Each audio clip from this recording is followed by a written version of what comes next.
আসসালামু আলাইকুম দর্শক, আমি এসএম মেহেদী হাসান চলে আসলাম আমার অফিস থেকে আপনাদের মাঝে। আজকে নতুন একটা গল্প নিয়ে আজকে আপনাদের মাঝে নতুন একটা বিষয় নিয়ে আলোচনা করার জন্য। নতুন বিষয় বলতে আমি যে আজকে আলোচনাটা আপনাদের সাথে করব, বাস্তব বাস্তব একটা ঘটনা, বাস্তব সত্য একটা ঘটনা আজকে আমি আপনাদের মাঝে আলোচনা করব। দর্শক, আপনারা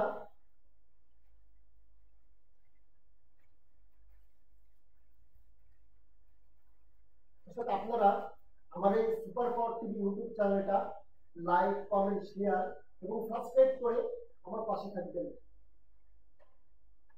আপনারা আমার পাশে থাকলে আমার এই চ্যানেলটা অনেক উপরে চলে যাবে। আপনাদের সাপোর্টে আমার চ্যানেলটা অনেক বড় হবে।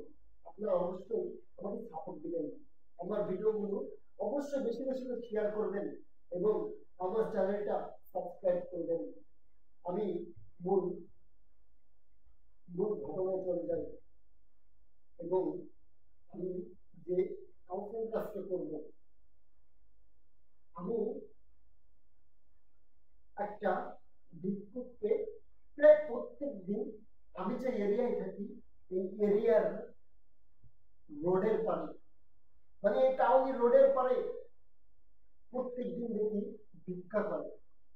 আমি প্রায় প্রায় খেয়াল করি যে এই বৃদ্ধ মহিলাটা হাতে একটা থালা নিয়ে, বগলে একটা লাঠি নিয়ে প্রায় প্রায় আমি দেখি বৃদ্ধ লোকটা ভিক্ষা করে। আমি এটা দেখার পরে আমি যখন এটা 10-15 দিন একটানা দেখলাম, আমার ওটা কেমন খারাপ খারাপ লাগলো যে এত বৃদ্ধ একটা মহিলা সে ভিক্ষা করে, আল্লাহ মনে হয় এর কেউ নাই। আমি মনে মনে ভাবলাম। আমি যখন এটা ভাবলাম, ভাবার পরে আমি তেমন একটা আমার মাধ্যম থেকে, মানে আমার ভাবার মাধ্যম থেকে আমি এই বিরুদ্ধ মহিলার জন্য একটু খোঁজ নিলাম। যখন খোঁজ নিলাম, আমার এই শহরে একটা চায়ের দোকানদার, আপনার কথাই তার সাথে এই বৃদ্ধ মহিলাটা নিয়ে আলোচনা করলাম। সে আমাকে যে খবরটা দিল, সত্যি সে যে খবরটা আমাকে দিল, আমি চমকে গেলাম যে এরকম পরিবার আছে, এরকম ছেলে আছে, আর এরকম মেয়ে আছে। চমকে গেলাম। চমকে যে আমি এই ভিক্ষুক মহিলার বিষয়টা নিয়ে একটু বেশি মানে জানার জন্য, ভিক্ষুক ভিক্ষুক এই মহিলার ভিক্ষুক মহিলার এই মুরব্বীর বিষয়টা জানার জন্য আমি আগ্রহ হলাম। আমি আগ্রহ হয়ে আমি এই বৃদ্ধ মহিলার কাছে গেলাম, যে তাকে সালাম দিলাম। সে ঠিকঠাক সময় উত্তর দিতে পারলো না। তারপর তাকে বললাম যে চাষি, আমি একটু 1 মিনিট আপনার সাথে কথা বলতে পারি? বলে, বাবা কি বলবা? সে তো ঠিক করে কথা বলতে পারছে না। আমি বললাম যে আপনি একটু আসেন, আপনি একটা রুটি খান। আমি তাকে চায়ের দোকানে আনলাম, আমি তাকে একটা রুটি খেতে দিলাম। রুটি খেতে দিয়ে তাকে বললাম, চাচা আমি কি কয়েকটা প্রশ্ন করবো আপনাকে? বলবো, হ্যাঁ বাবা বলো। তখন বললাম, চাচি আপনি কতদিন ধরে এই ভিক্ষা করেন? বললো, আমি এই 5-6 মাস ধরে ভিক্ষা করি। আমি বললাম, কেন চাচি, তোমার পরিবারে কি কেউ নাই? তোমার কি কোনো ছেলে মেয়ে নাই? তখন চাচি বলে যে কি আর বলবো, দুঃখের কথা বাবা, আমি এই দুঃখের কথাগুলো বলতে চাই না। তখন দেখি এই কথা বলতেছে আর তো তার চোখ দিয়ে পানি পড়তেছে। তখন আমি বললাম, চাচি আপনি কান্না করেন না, কি হয়েছে? আমি একটু জানতে চাই, কি হয়েছে আপনি একটু বলেন। তখন চাচি তিনি বলতেছে, বাবা বাবা কি বলবো বলো, আমি আমি একটা হতভাগা মা। আমার 2টা ছেলে আছে, আরো 2টা মেয়ে আছে, আর আমার স্বামী অনেক আগে মারা গেছে। তোমার ছেলেরা কি জানো, অনেক অনেক বড় লোক, তাও তো ভালোভাবে বলতে পারতেছে না এই চাষি বললো। তারপর বলতেছে যে বাবা, আমার দুইটা ছেলে অনেক বড় লোক, তাদের এই খুলনা শহরে দুইটা বাসা আছে, আর আমার যে দুইটা মেয়ে তাদেরও এই খুলনা শহরে বিয়ে দিছি, তাদেরও এই খুলনা শহরে বিয়ে দিছি, তাদেরও কিন্তু তাদেরও কিন্তু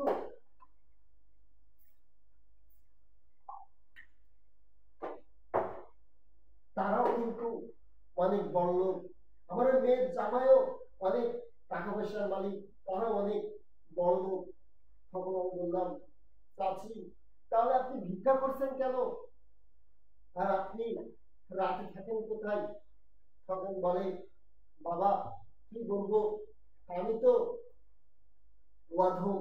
এটা বলে আর কান্না করে। আমি বললাম, চাচি আপনি কান্না করেন না, আপনি কি বলেন? বলছে, বাবা কান্না করি না, কিন্তু দুই চোখে পানি চলে আসে আমার দুঃখে। আমি জানো কোথায় থাকি, আমি যেখানে রাত হয়ে যায় তার আশপাশ খোঁজাখুঁজি করি যে থাকার শোয়ার জায়গা পাই কিনা, আর না হলে কোনো মসজিদের সামনে পাইলে আমি যে উজুখানা আছে যেখানে উজু করতে হয়, ওই উজুখানার সাইডে যেও আমি শুয়ে পড়ি। মসজিদ তালা মারা থাকলেও কতজন তো লাঠি মারছে, কতজন তো বের করেও দিছে। চাষি তোমার পরিবার এবং তোমার ছেলে নাকি দুটো ছেলে অনেক বড় লোক, তোমার দুই মেয়ে নাকি অনেক বড় লোক জন্য বিয়ে দিত, তারা অনেক বড় লোক, তাহলে তোমাকে কেন এই এখানে ওখানে থাকতে হয় আর কেন ভিক্ষা করতে হয়? তখন চাষি বলে, আমার যে দুটো ছেলে তারা তো আমাকে খেতে দেয় না, তারা তো তার বইয়ের কথা শুনে আমাকে অবিশ্বাস করে বাড়ির থেকে দূর দূর করে তাড়িয়ে দিছে। আর যে দুইটা মেয়ে তাদের ওখানেও যখন গেছি, আমার দুইটা মেয়েও তো আমাকে দূর দূর করে তাড়িয়ে দিছে। তখন আমি ভাবলাম যে চাষি কি যেটা বলছে এটা কি সত্য, এটা যাচাই করার জন্য আমি চাষিকে বললাম, চাষি আপনি রুটিটা খাইছেন, আরো দুইটা রুটি নেন আর দুইটা কলা নেন, সেগুলা দিয়ে আমি তাকে আরো 20 টাকা দিয়ে আমি বললাম, চাষি আপনি তাহলে আজকে থাকেন, আমি পরে এক সময় আপনাকে এখানে খুঁজে পাবো, আমি আপনার সাথে কথা বলবো। তখন চাষি বলে, বাবা তুমি অনেক ভালো মানুষ, এটা বলে আমার মাথায় হাত দিয়ে চাষি সেখান থেকে রুটি কলা নিয়ে চলে যাই। তখন আমি চায়ের দোকানদারকে বলি যে ভাই, এই চাষি যেটা বলে সেটা কি সত্য? এত কোটিপতি, তার দুই সবার এত বড় লোক, খুলনা শহরের মধ্যে নাকি দুইটা বাড়ি আছে, তারা দেখাশোনা করে না, আমি একটু খোঁজ নিতে চাই। তখন এই চার দোকানে ভাই বলে, আমি চিনি। চাষি যেটা বলছে একদম সঠিক, সত্য। এই চায়ের দোকান ভাইও আমি বয়স্ক। আমি বললাম, ভাই তাহলে আপনি আমাকে একটু ঠিকানাটা দিবেন। আমি আমি ঠিকানা দিলাম, আর আমার দুইটা বন্ধু আছে, আমি দুটো বন্ধুকে ফোন করলাম যে তোমরা একটু আসো আমার একটু পরিচয়। আমার দুইটা বন্ধু আসলো, আমি সাথে একটা মেয়ে বান্ধবী করে নিলাম। মোট আমরা 4 জন বাইকে করে সেই চাচার এই ভাইয়ের ঠিকানা নিয়ে সেই বৃদ্ধ মায়ের, এই বৃদ্ধ চাষির দুই সন্তানের এক সন্তানের বাড়ি গেলাম। সত্যি যাই দেখি 3 তলা বাড়ি। যে সালাম দিয়ে বাসার ভিতরে ঢুকলাম, ঢুকে ওই ভাইয়ের সাথে আলোচনা করলাম। ভাইকে বললাম যে আপনি কেমন আছেন? বললো ভালো। পরিবার কেমন আছে? বললো ভালো। আমি বললাম যে আপনি আপনার পিতা মাতা কেমন আছে? কোনো কথা বলে না, বলে আমার পিতা মারা গেছে। তখন আমি বললাম যে ভাই তাহলে আপনার মাতা কেমন আছে, আপনার মা কেমন আছে? তখন বলে সেটা আমি জানি না। তখন আমি বললাম যে ভাই আজকে আমি আপনার ঠিকানায় কেন আসলাম? আপনি আমাকে একটা প্রশ্ন করলেন, আজকে আমি আপনার ঠিকানায় কেন আসলাম, আপনার বাসায় কেন আসলাম, আপনার সাথে কেন কথা বলছি, আপনি কি জানেন? বলে না। আমি বললাম যে আপনার ওই বৃদ্ধ মায়ের জন্য। তখন বলছে আমার বৃদ্ধ মা কোথায়?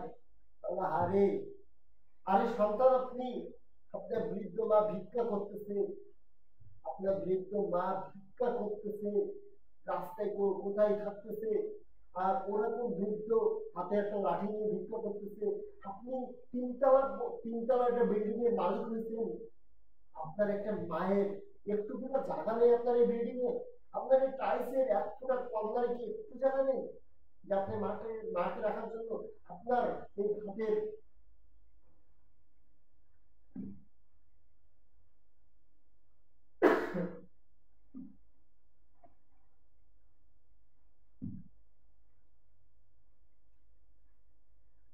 আপনি যে ভাত খান, আপনার আপনার এই রাইস কুকারের পাশে একটু ভাত কি এক ফোঁটা মানে এক মুঠা ভাত কি নাই আপনার ওই বৃদ্ধ মায়ের জন্য? তখন বলে যে আপনি কে এরকম কথা আমাকে বলার জন্য? তখন আমি বলছি ভাই, আমি একটা আমি একটা ছেলে, আমি একটা ছেলে, আমি শুধু আপনার কাছে জানতে আসি, আর আমি আপনার মায়ের বৃদ্ধ চাষির কাছ থেকে মুখে থেকে শুনে আমি সত্য কি মিথ্যাতে যাচাই করতে একটু আসলাম। আপনি মনে কষ্ট নেবেন না, আপনি এখনো আপনার মায়ের কাছে যান, ক্ষমা চান, আর মাকে বাসায় এনে তাকে রাজরানী হয়ে রাখেন। এই মা আপনাকে জন্ম দিতে কত কষ্ট করছে আপনি অবশ্যই জানেন, অবশ্যই শুনছেন, আপনি কত কষ্ট করে মানুষ করছে। তখন বলে, তখন ওই ভাইয়ের বউ চলে আসে, এসে বলে যে আপনারা কে, আপনারা আমার শাশুড়িকে আমি টাকা দেবো কিনা আপনি বলেন কে? তখন আমি তখন আমি ওই থানার যে ওই থানার একটা প্রশাসনের ভাইয়ের সাথে আমার যোগাযোগ ছিল, তাকে ফোন দিলাম, তাকে 10 মিনিটের মধ্যে বাসায় আনলাম। কিন্তু তারপরে বললাম যে ইনারা কি বলে একটু শোনেন। সবকিছু আলোচনা হলো, আলোচনা হওয়ার পরে এই প্রশাসনের এসআই এসআই আমার পরিচিত, যে ভাই বললো যে আপনি আপনার শাশুড়ির সাথে এরকম করতে পারেন না। আর ওই ওই যে ছেলে, তাকে আমি বললাম, তাকে আমি রিকোয়েস্ট করলাম, ভাই আমরা হয়তো কিছু করতে পারবো না, কিন্তু আপনি আল্লাহকে ভয় করেন, আর আপনার মাকে আপনি বাসায় নিয়ে আসেন। ওই বৃদ্ধ মানুষ এই শীতের ভিতরে কত কষ্ট করে ভিক্ষা করতেছে, যেখানে সেখানে শুচ্ছে, কখন মরে যাবে আপনি নিজেও জানেন না। আর মায়ের দোয়া কিন্তু অনেক বড় দোয়া। এটা বলার পরে সত্য সত্য বলছি, ওই ভাই কান্না করতেছে আর বলছে আমি বিশাল বড় ভুল করছি। ছোট ভাই আমাকে বলে, ছোট ভাই আমি বিশাল বড় একটা ভুল করছি, যার কোনো ক্ষমা নাই। আজকে তোমরা আমার সত্যিকারের সত্যিকারের বিষয়টা জানালেন, আমার সত্যিকারের চোখটা খুলে দিলেন। তাই বলে আমরা সাথে করে বাইকের পিছনে করে ওই ভাইকে নিয়ে আসলাম তার মায়ের কাছে, এনে তার মাকে ওই ভাই হাতে তুলে দিলাম। তার কিছুদিন পরে খোঁজ দিলাম, ওই ভাই নাকি তার মাকে সুখে রাখছে। দর্শক, আপনারা আপনাদের পরিবারকে অবশ্যই সুখে রাখবেন, আর পিতা মাতাকে কখনো কষ্ট দিবেন না। আপনার পিতা মাতা আপনাকে কত কষ্ট করে মানুষ করতে বড় করতে আপনারা নিজেও এটা কল্পনা করে পারবেন, জানতে পারবেন না। আমি এখন মেডিয়াসান বিদায় নিচ্ছি। আপনারা অবশ্যই আপনার পিতা মাতাকে সম্মান দেবেন, পিতা মাতার সাথে দুর্ব্যবহার করবেন না। আর মুরব্বী হয়ে গেলে পিতা মাতাকে কখনোই ছেড়ে দেবেন না, বের করে দিবেন না, তাদের আদর সোহাগ দিয়ে ভালোবেসে কাছে রাখবেন। ধন্যবাদ সবাইকে। আল্লাহ হাফেজ।